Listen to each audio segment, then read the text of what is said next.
Hi hello friends, welcome back to my YouTube channel. Friends, ಎಲ್ಲರೂ ಹೇಗಿದ್ದೀರಿ? ನಾನು ಕೂಡ ಆರಾಮಿದ್ದೀನಿ. ಬರ್ರಿ ಫ್ರೆಂಡ್ಸ್, ಇವಾಗ ಒಂದು ಸಿಂಪಲ್ಲಾದ ಟೇಸ್ಟಿಯಾದ ಆರೋಗ್ಯಕರವಾದ ಒಂದು ಸಿಂಪಲ್ ಆಗಿರೋಂಥ ದೋಸೆ ರೆಸಿಪಿ ತೋರಿಸ್ತೀನಿ. ನೋಡ್ಕೊಂಬರ್ರಿ. ಇಷ್ಟ ಆದರೆ ಪ್ಲೀಸ್ ಲೈಕ್ ಮಾಡಿ, ಶೇರ್ ಮಾಡಿ, ಕಮೆಂಟ್ ಮಾಡಿ, ಮತ್ತು ಯಾರೂ ಸ್ಕಿಪ್ ಮಾಡಿದೆ ಅಂತ ನೋಡ್ಕೊಂಬರ್ರಿ. ಮತ್ತು ದೋಸೆ ರೆಸಿಪಿ ಯಾವ ಥರ ಆಗೈತೆ ಅನ್ನೋದು ಕಮೆಂಟ್ ಮೂಲಕ ಹೇಳಿ. ನೋಡಿರಿ ದೋಸೆ ರೆಸಿಪಿ ಯಾವ ಥರ ಬರ್ತದೆ ಅನ್ನೋದು ಸ್ಕಿಪ್ ಮಾಡಿದೆ ಅಂತ ನೋಡ್ಕೊಂಬರ್ರಿ. ಒಂದು ಸಣ್ಣ ಕಪ್ ಉದ್ದಿನಬೇಳೆ ತೊಗೊಂಡಿನಿ. ಆಮೇಲೆ ಒಂದು ಗ್ಲಾಸ್ ಅಕ್ಕಿ, ಒಂದು ಗ್ಲಾಸ್ ಹೆಸರುಬೇಳೆ, ಒಂದು ಗ್ಲಾಸ್ ಫುಲ್ ತೊಗೋಬೇಕು. ಹೆಸರುಬೇಳೆ ಕಡಿಮೆ ಇದ್ದದ್ದು ಅಷ್ಟೇ ತೊಗೊಂಡಿನಿ. ಇವಾಗ ನಾನು ಸ್ವಲ್ಪ ಕೇರ್ಕೊಂಡು ಆಮೇಲೆ ಇನ್ನೊಂದು 2 ಇಂಗ್ರೀಡಿಯೆಂಟ್ಸ್ ಹಾಕ್ತೀನಿ. ಏನಪ್ಪ ಅಂದ್ರೆ ಇವೇ ನೋಡಿರಿ. ಈಗ ಒಂದು ಮುಟ್ಟಿಗೆಯಷ್ಟು ತೊಗರಿಬೇಳೆ ತೊಗೊಂಡಿನಿ, ಆಮೇಲೆ ಒಂದು ಮುಟ್ಟಿಗೆಯಷ್ಟು ಕಡಲೆಬೇಳೆ ತೊಗೊಂಡಿನಿ. ಎರಡನ್ನೂ ಹಾಕಿ ಒಂದು 2 ಮುಸ್ಲ ತೊಳ್ಕೊಂಡು ಈಗ ನೀರು ಹಾಕಿ ನೆನೆ ಹಾಕಿಟ್ಟಿನಿ. ಇದು ನಾನು ರಾತ್ರಿ ನೆನೆ ಹಾಕಿರುವಂಥದ್ದು. ಈಗ ನೆಕ್ಸ್ಟ್ ಡೇ ಮಾರ್ನಿಂಗ ಇವಾಗ ಅವಾಗೆ ರುಬ್ಬಿ ಅವಾಗಿಂದವಾಗೆ ಮಾಡುವಂಥದ್ದು ರೆಸಿಪಿ ಇದು. ಹಾಗಾಗಿ ನಾನು ಇವಾಗ ರಾತ್ರಿ ನೆನೆ ಹಾಕಿನಿ. ಈಗ ಪ್ಲೇಟ್ ಮುಚ್ಚಿ ಇಡ್ತೀನಿ. ಬೆಳಗ್ಗೆ ರುಬ್ತೀನಿ. ಇವಾಗ ನೋಡಿರಿ ಬೆಳಗ್ಗೆ ಇವಾಗ ನೋಡಿರಿ ಫುಲ್ ನೆಂದು ಅಕ್ಕಿ ಅದೆಲ್ಲ ಉಬ್ಬಿ ಮ್ಯಾಲೆ ಬಂದವು. ಮ್ಯಾಲೆ ಸ್ವಲ್ಪ ನೀರು ಉಳ್ದವು. ಇವಾಗ ನಾನು ಮಿಕ್ಸರ್ಗೆ ಹಾಕ್ತೀನಿ. ಸ್ವಲ್ಪ ಮಿಕ್ಸರ್ಗೆ ಹಾಕ್ಕೊಂಡು ಬರ್ತೀನಿ. ಈಗ ಲಾಸ್ಟ್ ಒಂದು ಮಿಕ್ಸರ್ ಜಾರ ಉಳಿದಿತ್ತು. ಅದ್ರೊಳಗೆ ಸ್ವಲ್ಪ ಕೊತ್ತಂಬರಿ, 1 ಇಂಚಷ್ಟು ಶುಂಠಿ, ಒಂದು 4ರಿಂದ 5 ಹಸಿಮೆಣ್ಸಿನ್ಕಾಯಿ ತೊಗೊಂಡಿನಿ. ಈಗ ಮಿಕ್ಸರ್ಗೆ ಹಾಕ್ಕೊಂಡು ಬರ್ತೀನಿ. ಇದ್ರ ಟೇಸ್ಟ್ ಚಲೋ ಆಗ್ತದೆ. ಶುಂಠಿ ಹಾಕಿರ್ತೀವಿ, ಹಸಿಮೆಣ್ಸಿನ್ಕಾಯಿ ಹಾಕಿರ್ತೀವಿ, ಟೇಸ್ಟ್ ಅಂತೂ ಸೂಪರ್ ಆಗಿರ್ತದೆ.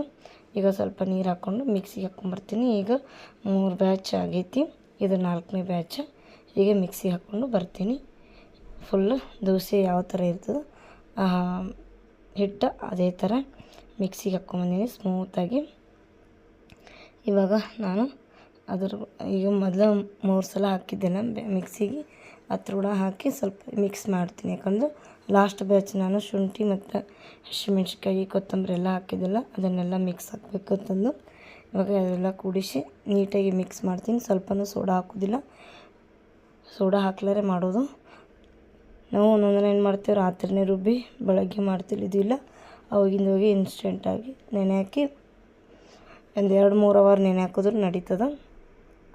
ಇಲ್ಲಿ ನಾನು ಶೇಂಗಾ ಚಟ್ನಿ ಮಾಡ್ಕೊತೀನಿ. ಶೇಂಗಾ, ಪುಟಾಣಿ ಮತ್ತು ಎಳ್ಳು, ಹಸಿಮೆಣ್ಸಿನ್ಕಾಯಿ, ಒಂದು ಸ್ವಲ್ಪ ಉಪ್ಪು ಅದು ಹಾಕಿ ಶೇಂಗಾ ಚಟ್ನಿ ಮಾಡ್ಕೊಂಡೀನಿ. ಈ ಕಡೆ ಚಟ್ನಿ ರೆಡಿ ಆಯಿತು. ಚಟ್ನಿನ ಒಗ್ಗರಣೆ ಕೊಟ್ಟು ಆಮೇಲೆ ಈಗ ನಾನೇನು ದೋಸೆದು ಬ್ಯಾಟ್ರ್ ಮಾಡಿದ್ದೆನೋ ಅದಕ್ಕೆ ರುಚಿಗೆ ತಕ್ಕಷ್ಟು ಉಪ್ಪು, ಒಂದು ಸ್ವಲ್ಪ ಸಕ್ಕರೆ ಹಾಕ್ಕೊಂಡು ಈಗ ಮಿಕ್ಸ್ ಮಾಡಿಕೊಂಡು ಈ ಕಡೆ ತೆವಿ ಕಾಯ್ಲಿಕ್ಕೆ ಇಟ್ಟಿದ್ದೆ. ತೆವಿ ಕಾದ ನಂತರ ಸ್ವಲ್ಪ ತೆವಿಗೆ ಎಣ್ಣೆ ಸವರಿ ಇವಾಗ ದೋಸೆ ಮಾಡತ್ತೀನಿ ನೋಡಿರಿ. ಕ್ರಿಸ್ಪಿಯಾಗಿ ಬೇಕಂದ್ರೆ ಕ್ರಿಸ್ಪಿಯಾಗಿ, ಮತ್ತು ಸ್ಮೂತಾಗಿ ಬೇಕು, ಸಾಫ್ಟಾಗಿ ಬೇಕಂದ್ರೆ ಸಾಫ್ಟಾಗಿ ನಾವು ಯಾವ ಥರ ಮಾಡ್ಕೋತೀವಿ ಅದು ಆ ಥರ ದೋಸೆ ಕರೆಕ್ಟಾಗಿ ಹೇಳಕತ್ತಿದ್ದು ಪರ್ಫೆಕ್ಟಾಗಿತ್ತು. ಟೇಸ್ಟ್ ಅಂತೂ ಸೂಪರ್ ಆಗಿದ್ದು. ಮತ್ತು ಯಾರೇ ಮಕ್ಕಳು ಕಾಳುಗಳು ತಿಂತಿಲ್ಲ ಅಂದರೆ ಈ ಥರ ಮಾಡಿ ಕೊಟ್ಟರೆ ಮಕ್ಕಳು ದೋಸೆ ತಿಂತಾರೆ. ಮತ್ತು ಆರೋಗ್ಯಕ್ಕೂ ಒಳ್ಳೆಯದು. ಹೆಸರು ಕಾಳು ಮೇನ್ ಆರೋಗ್ಯಕ್ಕೂ ಒಳ್ಳೆಯದು. ಇವಾಗ ನೋಡಿರಿ ದೋಸೆ ಅಂತೂ ಹೇಳ್ದಂಗೆ ಹೇಳಕತ್ತಿದ್ದು.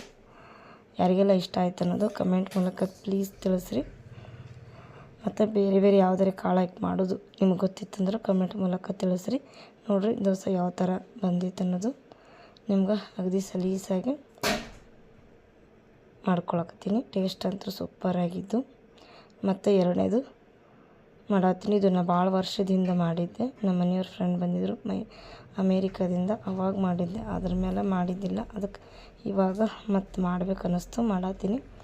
ನೋಡಿರಿ ಎಷ್ಟು ಮಸ್ತಾಗ್ಯಾವು ದೋಸೆ ರೆಸಿಪಿ. ಯಾರಿಗಾದ್ರೂ ಇಷ್ಟ ಆದರೆ ಪ್ಲೀಸ್ ಲೈಕ್ ಮಾಡಿ, ಶೇರ್ ಮಾಡಿ, ಕಮೆಂಟ್ ಮಾಡಿ, ಮತ್ತು ನಿಮ್ಮ ಫ್ರೆಂಡ್ಸ್ ಆ್ಯಂಡ್ ಫ್ಯಾಮ್ಲಿಗೆ ಶೇರ್ ಮಾಡಿ.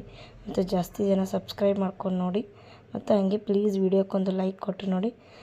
Take care. Bye bye. Have a nice day. Good night.